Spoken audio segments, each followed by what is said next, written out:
people thought I was a monster. I was born addicted to heroin. When I was only 3, that I was sexually assaulted. I'm being bullied for my autism at school. I was being bullied for it.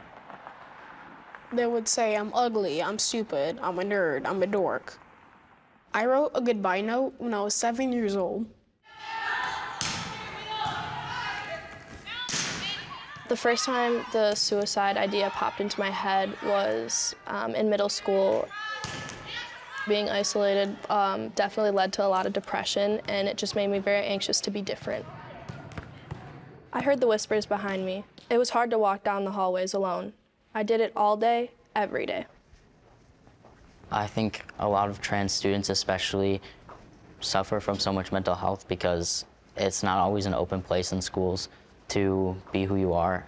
It adds another layer of difficulty if you're kind of going through something that not a lot of people understand. I'm TJ Esser, and as a transgender person, I've experienced anxiety because society has tried to make me someone I'm not. I'm Reina Saldana, and I've experienced depression, bipolar disorder, and post-traumatic stress disorder. My name is Alex Hartwell-Pendo, and I dealt with bullying. My name's Barrett Petker. I live with depression, anxiety, and obsessive-compulsive disorder. We're here To tell you That you're not Not alone.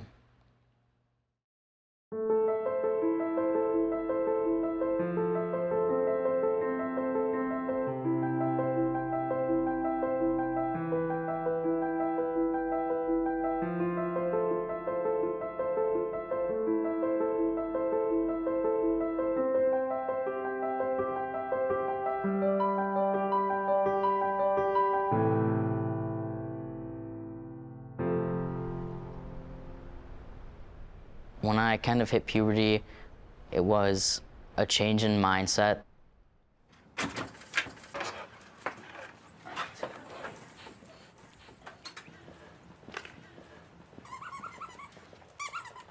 When it was time to dress up and, you know, kind of appear as very feminine, it just kind of hit me hard and caused a lot of fights with my mom. Most people feel uncomfortable during puberty, but not to the extent that I did.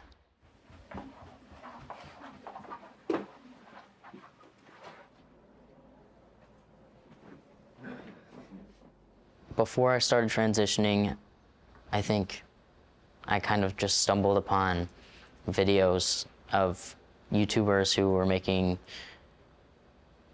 content on being trans, and they described what they were feeling, and it really resonated with me.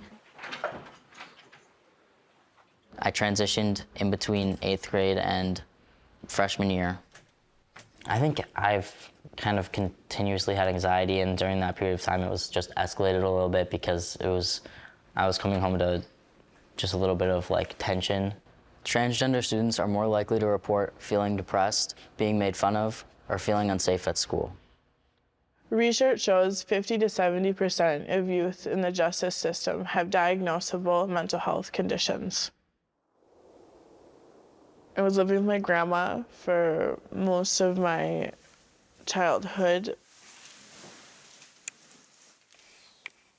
My mom kind of was there, but not really. She struggled with a lot of substance abuse and depression herself. Eventually, I had gone to the park when we were playing, and I had asked a random family if they were my family. And my grandma, that hurt my grandma a lot. So she decided that she wanted me to have a family, and so she put me up for adoption. When I was 7, I was admitted to a mental hospital. I lived in, 32 different placements until 18. I never got to do sleepovers. I never made friends. I never got to go on outings. I never got to jump on a trampoline. And I had these outbursts and I hurt people.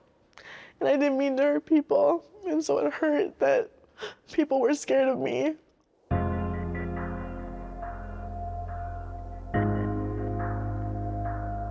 My first time going to Copper Lake, a youth prison, at first I think for me it was thinking, putting the pieces together, that this was my next step, that I was following the path of prison, I guess. Here I am at 3 a.m. in a cell listening to everyone scream that was what it was gonna be for me forever. I was about 16, 17, living in a residential treatment facility. I found this packet during a meeting with me and my social worker. I found out that my mom had left me with her boyfriend, and that when I was only 3, that I was sexually assaulted, and my grandmother had brought me in, and I had been diagnosed with an STD. And I think for me that hurt a lot, to know that I had gone through so much, so little.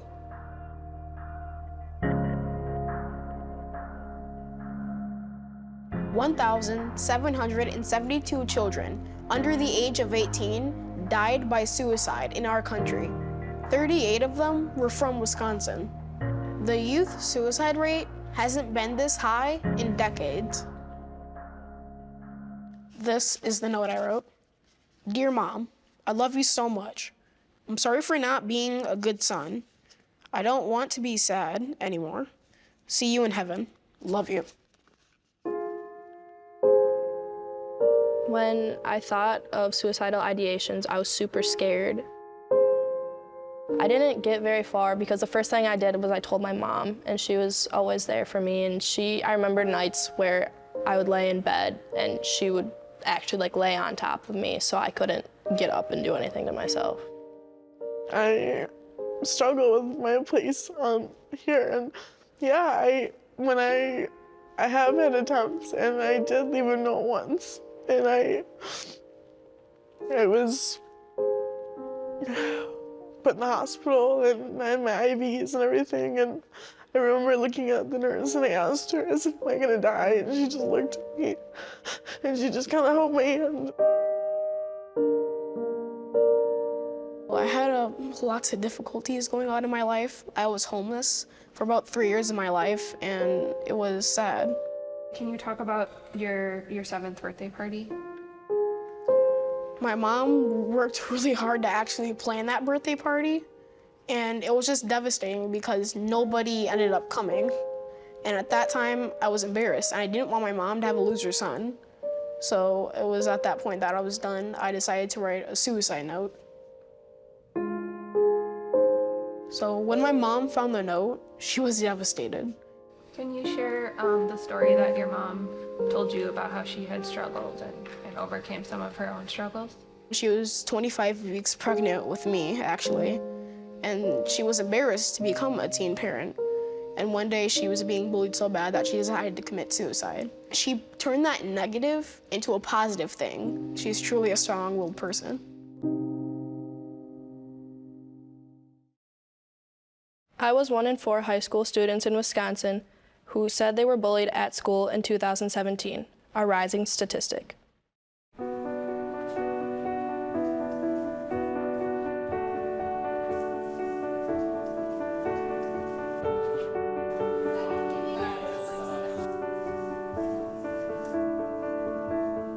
I was in 7th grade when I first started experiencing bullying. I knew I wasn't really accepted by the girls in middle school, and then freshman year I went to volleyball tryouts, and a lot of the girls didn't like me, but I just dealt with it, played freshman year volleyball.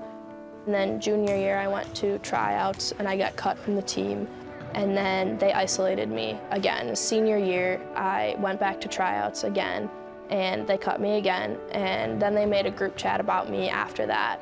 There's about 60 texts. Oh, she's such a slut, she's so ugly, you know, why is she such a hoe? I saw in the text, one girl said that I better not sit close enough to her tomorrow because she was gonna beat me until I die. One time I went up to one of the girls and I quoted her text, something about, oh, I'm such a slut, really, right? I'm such a slut. And she was like, no, why would you ever say that? And I was like, oh, that's what you said last night. And she said, no, I didn't say that. My parents took the screenshots to the school administration.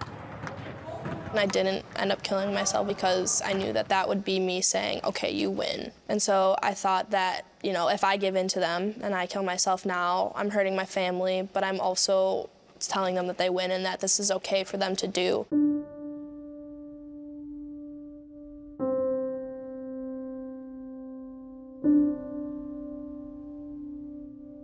Throughout my time, I've met different people that have been like, kind of like my rock. When I felt really low about myself or where I'm at in my life, have been able to kind of show me that I'm more than what I think I am, to kind of be able to push myself to be that person. Sometimes even other kids that I live with. And so I hope that we take different approaches towards kids that struggle with mental illness and depression and take a better look at what they're going through. I think it's really important for parents to be open and to talk to their kids a lot about the mental health. And I know it's a very uncomfortable topic and a lot of people aren't okay with, you know, using the words suicide and anxiety and depression. And I think it's very important for the parents to be completely open and upfront with their kids. And I think for students to know that when someone comes up to you with an issue that they tell you that they feel anxious or you hear something, it's not wrong of you to tell them, you know, you can go to this person for help or you can reach out to, you know, the professionals, but then at the same point you can also help them yourself. It's also important that you're very open and talking about any of your issues to somebody else, even if it's just a close friend or anything like that. I feel like any talking you do will really help you. Watch your fingers. Yeah, that'd be good footage. Yeah. My mom was kind of struggling with the concept and trying to move past the idea of having two daughters, and we went to my therapist and she really helped my family kind of learn what the process was and move forward with it. My family's pretty accepting. That's good. Come on, use those muscles. I don't want to go too fast because then I get thin. The metaphor of the blue crayon wrapped in red paper was from a book that my mom had gotten me to help me explain to people who probably weren't getting it about my situation, and it was an easy way to explain to people what I've gone through. How did the therapist help you? She said that don't listen to anybody that is bullying me because I'm smart and I'm beautiful in my own way. It took some work for me to really believe those words because I was being told that I'm ugly and stupid like every single day. I got my confidence from my parents because they're always so supportive of me. How are you? How are you? RedGen is a group that works to decrease the stigma around mental health in the Milwaukee area. And I decided to start one at my school. This year we're really trying to focus on raising mental health awareness in like the school and like get the discussion rolling between staff, students, and especially like parents at home. I thought that, you know, if you make this group that it's okay to have the mental health issues and struggles that you have. It's okay to be different, and so it allows you to speak out. And so I know a lot of people had come up to me and said things such as, you know, like, I'm really struggling. I know you've gotten through this. How have you helped me? And so in high school, I just wanted to like put a blanket statement out there and let people know that, you know, they're not alone in any of their struggles. And so I posted a picture of a semicolon and said, my story isn't over. And so this is what I wrote. I said, this is not a pity post. I want to help others to know that they're not alone. It's so unfair that one human can make another human so sad and miserable. It's so hard to walk down the halls alone. God, trust me, I know. I do it every day, all day. It's lonely, it's embarrassing, it's sad and unfair. It's a situation for anyone to go through. I don't get why people make others feel. When I first started going to high school, I knew that I was gonna have to kind of talk with my counselor, which I did, and she was very helpful. We discussed the locker rooms and the bathrooms, and I ended up using the nurse's bathroom for my bathroom, and then we decided on using the men's varsity locker room for me because everybody else was using the the regular like JV locker rooms. I'm friends with a lot of the guys that were in my class and that are in my grade. I don't think that they really thought anything of it. I think they kind of knew like that it was fine. Otherwise, I think it got better throughout the semester, and you know, I would start conversations up the stairs or whatever, and it just became a normal thing.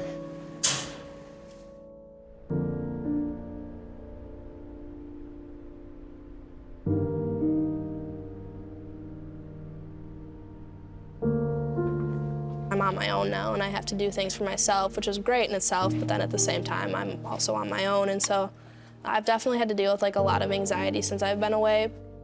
My mental health challenges definitely have gotten better since I've been away at college. Medication is one of the best things that I've actually started for my anxiety and depression. I think that it doesn't change who I am. It helps me control my anxiety to a normal level. Volleyball has always been my escape. Anywhere I can always, the second I put my shoes on and walk into the gym, I completely forget about everything else that's going on around me.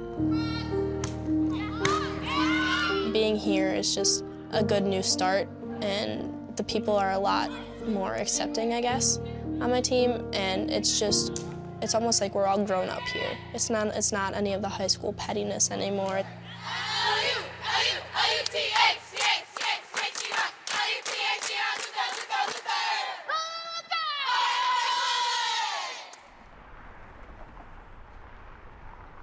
If you're feeling down, a hobby could really help you, make you cheer up or bring you out of the darkness.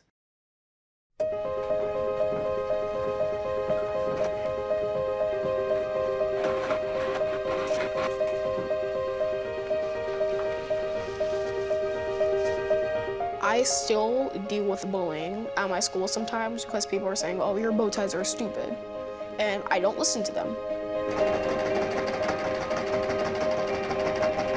My mom actually taught me how to sew when I was 5 years old, but by the time I turned 9, it was like an outlet for me. Like, sewing was actually making me happy. And I decided that if this is making me happy, I can make other people around me happy as well. And that's what kind of sparked the idea for Build-A-Bow.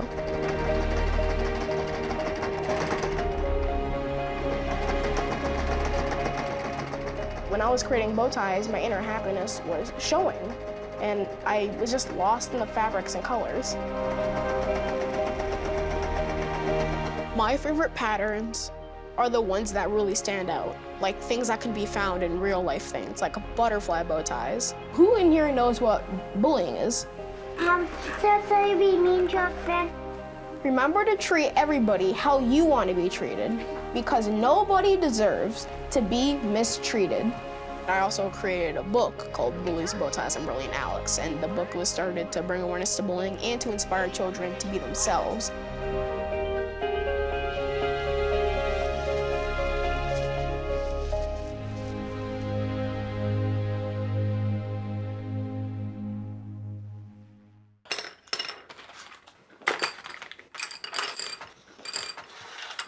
I started drawing when I was really young, actually, really young. When I'm drawing, I consider it like a blackout from everything else I'm going through at the time. It's just is like my moment to like just like forget about all the stuff that like is stressing me out or giving me anxiety.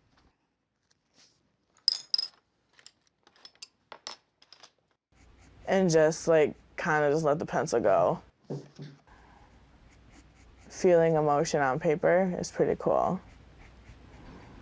I know that I'm really fortunate to have grown up in such like a loving family and to have so much acceptance and support and be able to talk things through with my family. I'm really grateful for that. It means a lot to me. It means that I've been able to transition pretty smoothly and I can always come home to a safe environment. And I know a lot of people don't have that, and especially people in the trans community or in the LGBT community as a whole. I know that a lot of people come home to kind of hostile environments just because of the way that they identify. Cheers. Cheers. So it means a lot to me to be able to come home and have fun with my family. My mental health is on a good path to recovery, being able to confront those things I've been through. So today, I think I'm working on being able to be an adult, like rehabilitate and have a job and be successful, those things that I never had a chance to do in the system or growing up. What I hope to do is continue sharing my story and keep being able to see the changes happening.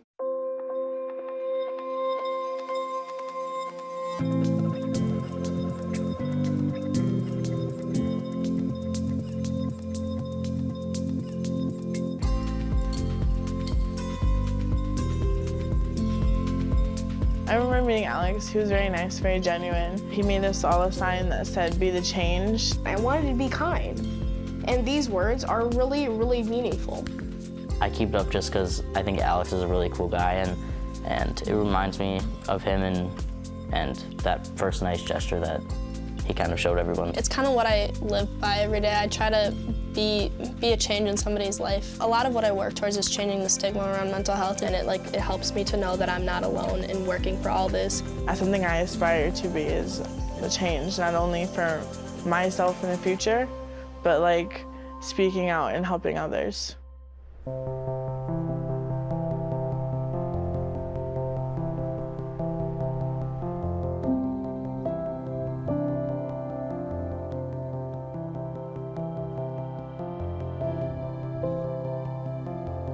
Hi. When someone looks at you with that look of what's wrong with you, that just would eat me alive. While being trans itself is not a mental illness, the way that society treats trans people can cause mental illness in the trans community to be higher.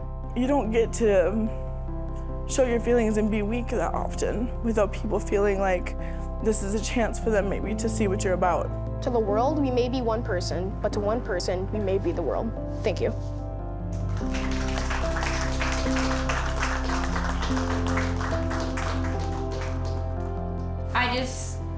I'm like amazed of the courage that you guys have to like be where you are. I was just kind of wondering like how long it took for you to get to that point from when you felt like you were kind of at like your worst point. It just started with me like being able to tell like a small group of people, and then like that small group of people kept building, and I kept telling more small groups of people, and it made like big groups of people, and then like eventually like I just feel comfortable enough being able to talk to everybody. And I just kind of had to remember that everybody's learning along with me, and it's not just about me, it's about everybody around me. And so once you get to that point where you accept that the only person thinking the way that you are about yourself is you can kind of like move past that and kind of not get so worried about everybody else being so obsessed with the way that you are, and it's mostly just you being obsessed with the way you are. Like when you hear other people's stories, and like you're not the only person going through it, it makes you feel different because like the same things you were going through, I was going through the same things, and I still am. Like I have a hard time dealing with going to school every day because like I get called ugly like every day, or it's like the popular kids in your face are saying you're gay or you're ugly, and it's not true, but you don't know how not to believe it or how not to think it's true. I just think it's really important that like you being able to hear that you're not alone, like whether or not like, you know, you when you're talking to a group of people, you don't really know like who's taking it in and who like what hits home for certain people, but like I think it's like really like awesome that you like are able to like relate to what we're saying.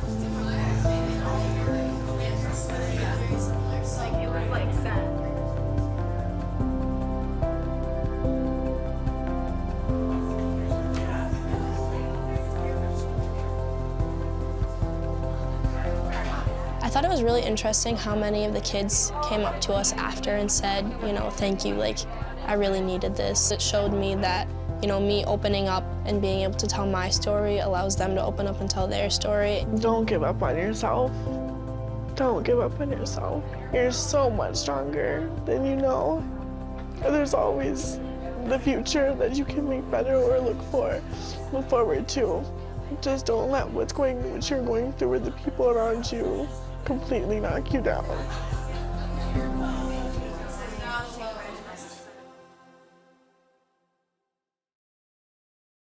We're here To tell you That you're not Alone.